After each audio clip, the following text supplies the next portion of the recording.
Assalamualaikum warahmatullahi wabarakatuh.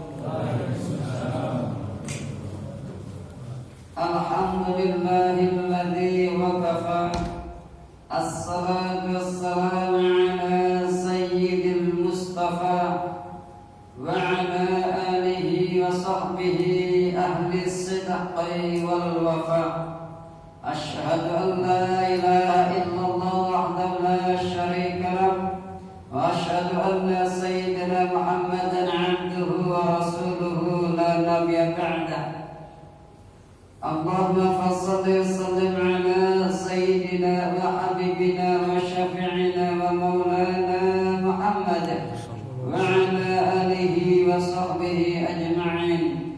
Amma ba'd. Faqad qala Allah ta'ala fil Qur'anil Karim, a'udzu billahi minasy syaithanir rajim. Bismillahirrahmanirrahim. Syahrul Ramadan alladzi unzila fihi al-Qur'an hudan lin-nasi wa bayyinatin minal huda wal furqan. Shadaqallahul 'azim. Wa qala an-nabiy sallallahu alaihi wasallam, man shoma wa qama ramadana imanan wa ihtisaban ghufira lahu ma taqaddama min dhanbihi. Al-hadis au kama qala. Yang kami muliakan Ketua DKM Al-Ikhlas beserta jajarannya, bapak-bapak, ibu-ibu, adik-adik serta anak-anakku sekalian, tiada kata yang pantas kita ucapkan di tempat yang Allah muliakan ini selain senantiasa memanjatkan puja dan puji serta syukur kita kehadirat Allah Rabbul Izzah, Allah Subhanahu wa Ta'ala yang telah memberikan berbagai macam karunia, nikmat, hidayah dan inayahnya, karenanya dengan ridha dan pertolongannya. Pada malam yang mulia dan berbahagia ini kita masih diberikan kesempatan, kemampuan dan kemauan untuk bersama-sama melaksanakan sholat isya berjamaah yang alhamdulillah dilanjutkan dengan sholat tarawih, dan insya Allah sebentar lagi akan kita tutup dengan witir. Semoga segala rangkaian amal ibadah kita senantiasa diterima di sisi Allah Subhanahu wa Ta'ala. Salawat dan salam marilah kita haturkan dan kita sanjungkan kehadiran Nabi Agung Nabi besar Muhammad sallallahu alaihi wasallam, karena beliaulah manusia yang paling sempurna, manusia yang paling agung, dan yang mengagungkan bukan hanya manusia tetapi Allah Subhanahu wa Ta'ala. Wa innaka 'ala khuluqin 'adzim. Wahai sesungguhnya engkau Muhammad mempunyai budi pekerti yang agung yang luhur. Bapak-bapak, ibu-ibu, hadirin sekalian, seperti biasa kalau dengerin tausiah saya santai-santai aja Pak. Ibu-ibu santai aja Ibu ya. Yang penting satu, jangan ngobrol. Karena di dalam kitab Nasraihul Ibad karangan Syekh Imam Nawawi Al-Bantani, beliau adalah gurunya Syekh Khalil Bangkalan. Syekh Khalil Bangkalan adalah gurunya Syekh, yaitu pendiri Nahdlatul Ulama Ki Haji Hasyim Asy'ari dan pendiri Muhammadiyah Ki Haji Ahmad Dahlan. Di dalam kitab Nasraihul Ibad tersebut dijelaskan bahwa barang siapa yang mendengarkan tausiah ataupun ceramah, mereka berbicara masing-masing tidak mendengarkan tausiah yang disampaikan, maka tidak ada nilai pahala sedikit pun.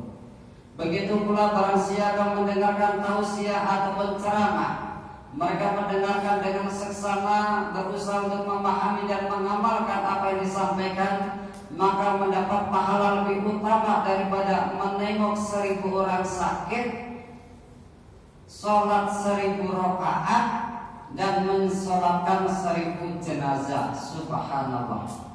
Untuk itu di dalam kitab Nasraihul Ibad juga dijelaskan bahwa baginda Rasulullah sallallahu alaihi wasallam menjelaskan bahwa puasa ini dibagi menjadi 3 tahapan. Kita pilih mau yang mana. Yang pertama kata baginda Rasul adalah puasa khawasil khawas, puasanya para nabi dan rasul. Jadi semenjak masuk Ramadan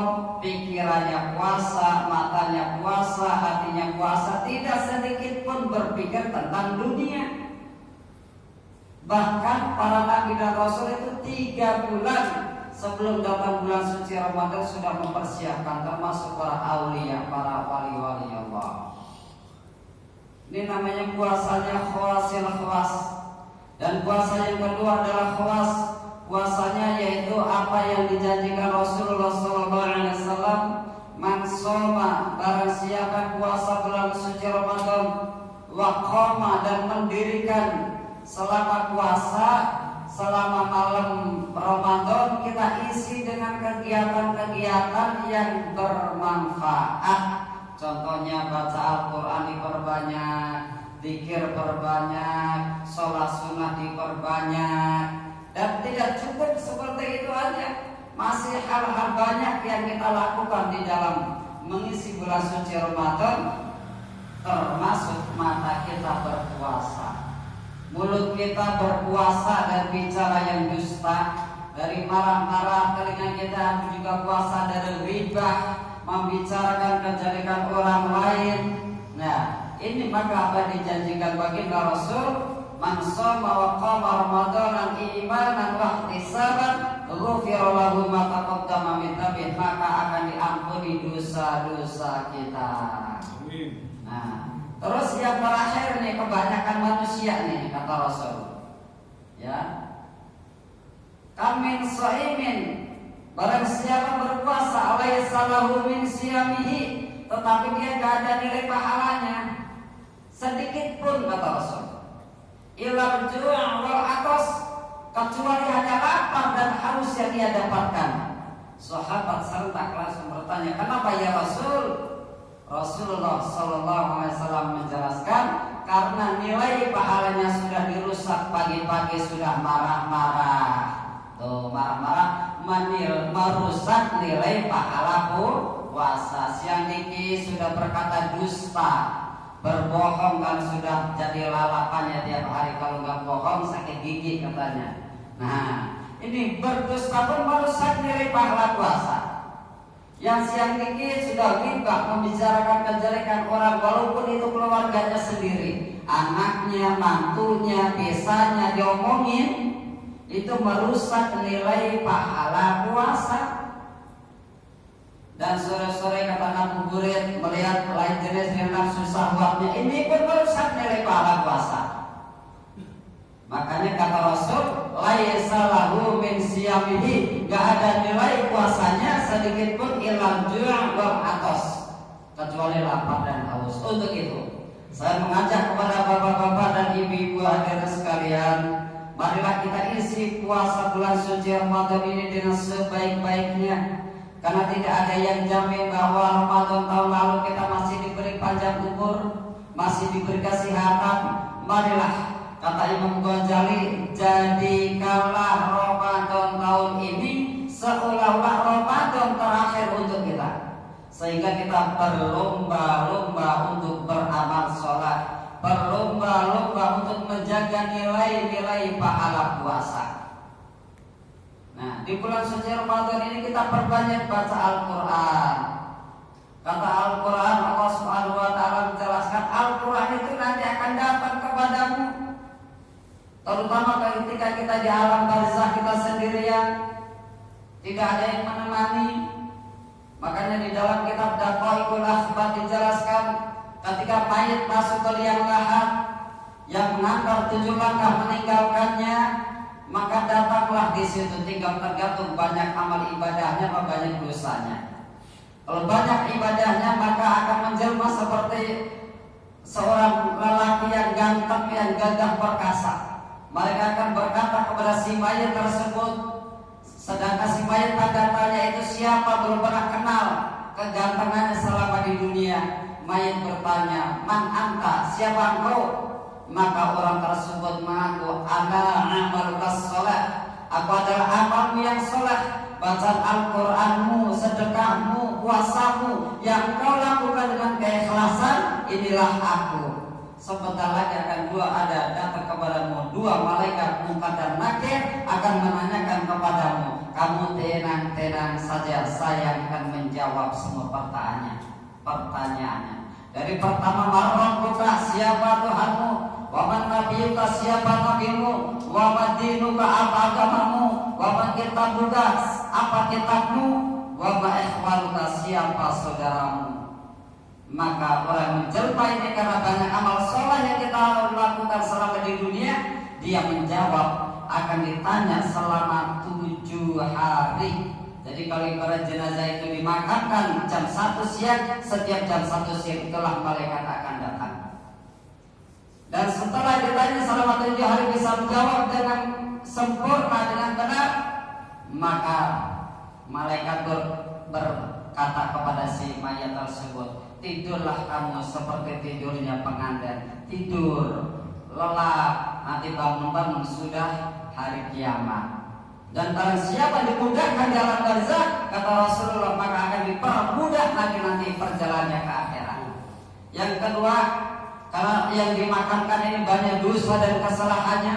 Seorang anak durhaka sama orang tuanya, durhaka kepada Allah Subhanahu wa taala, tidak menjalankan sholat 5 waktu, dan dia sering memutuskan tali silaturahim kepada saudaranya, maka akan datang kepadanya seorang wanita yang lebih jelek dan lebih bau daripada orang gila yang ada di dunia ini. Maka jenazah pun bertanya, man anta, siapa engkau? Maka perempuan yang paling jelek yang bau ini menjawab, ana amal rasul, aku dosa dan kesalahanmu yang kau lakukan selama kau hidup di dunia. Engkau di dunia durhaka kepada orang tuamu, engkau di dunia durhaka kepada Allah, tidak menjalankan sholat 5 waktu dengan baik. Engkau di dunia sering memutuskan tali silaturahim, sedangkan ini perbuatan dibenci oleh Allah. Maka ingat, sebentar lagi akan ada 2 malaikat. Kalau aku tidak menjawab, maka kamulah yang akan disiksa. Benar, tidak lama kemudian datanglah 2 malaikat. Malaikat itu, Pak, kalau ditanya orang soleh, orang baik-baik, sopan Pak, nutup pintu. Tapi karena ini ditanya pendusta, orang banyak dosanya, jadi seolah pintunya ditendang, Pak. Seolah dia bertamu ke rumah kita, pintunya ditendang sampai hancur. Dan seremnya malaikat munkar dan nakir itu, karena yang ditanyanya adalah orang pendosa, maka giginya yang bawah ini menjulur sampai ke langit, gigi yang atas ini menjulur ke bawah. Dan pertanyaannya malaikat lebih kencang daripada suara petir. Dan sekali gak bisa menjawab, maka si mayat itu akan dipukul dengan ganda, yang ganda ini diangkat 1000 orang di dunia ini gak akan kuat. Sekali diangkat gak sakit Pak, cuma gepeng doang, ambles 4 di start. Itu 4 kalau bahasa kita mah istilahnya 4 meter lah itu. Entar bangkit lagi Pak, dibangkitkan oleh Allah. Begitu seterusnya. Sampai 7 hari ditanya gak bisa, disiksa sampai datangnya hari kiamat. Untuk itu, marilah kita manfaatkan di bulan Ramadan ini. Bagi seorang wanita ada dosa yang tidak terampuni oleh Allah, ada seorang lelaki yang punya dosa yang tidak akan diampuni oleh Allah. Kenapa? Karena seorang wanita ini adalah wanita yang lusus, wanita yang sering lawan sama suaminya, wanita sering marah-marahi suaminya dengan alasan yang tidak jelas. Makanya adalah wanita yang lusus, haram mencium bau surga. Marilah kita saling minta maaf dan memaafkan. Seorang suami juga ada yang haram mencium bau surga, namanya suami yang dayus. Tidak ada rasa cemburu kepada istrinya, nggak akan ada kepedulian kepada istrinya. Istrinya udah sholat dulu masa bodoh, istrinya bisa ngaji apa enggak masa bodoh.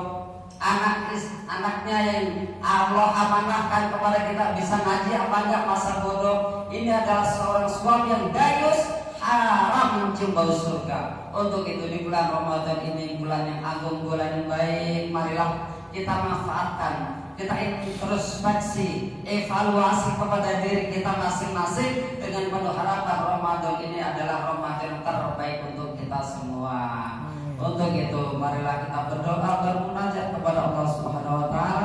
Semoga Allah selalu memberikan kesehatan, keselamatan dan kelancaran kepada kita, serta kesuksesan serta keberkahan. Kurang dan lebihnya mohon maaf, yang benar datang dari Allah dan yang salah datangnya dari diri saya. Dan ada satu lagi tadi yang haram mencoba surga, itu seorang anak yang durhaka kepada orang tua sampai salah satunya wafat belum sampai saling minta maaf. Untuk itu kepada anak-anakku, minta maaflah kepada orang tuamu. Apalagi seorang ibu yang mengandung, yang melahirkan, yang menyusui, yang membesarkan. Janganlah kalian lawan, karena ini adalah gerbang surga Allah Subhanahu wa taala dan orang tuamu. Mudah-mudahan Allah membimbing putra putri kita agar menjadi putra putri yang saleh dan salehah. Allah jadikan anak keturunan kita yang selalu taat kepada Allah, taat berbakti kepada kedua orang tua, berguna bagi nusa bangsa dan agama. Dan akhiri, wallahu muwaffiq ila aqwamit thoriq wal minkum. Wassalamu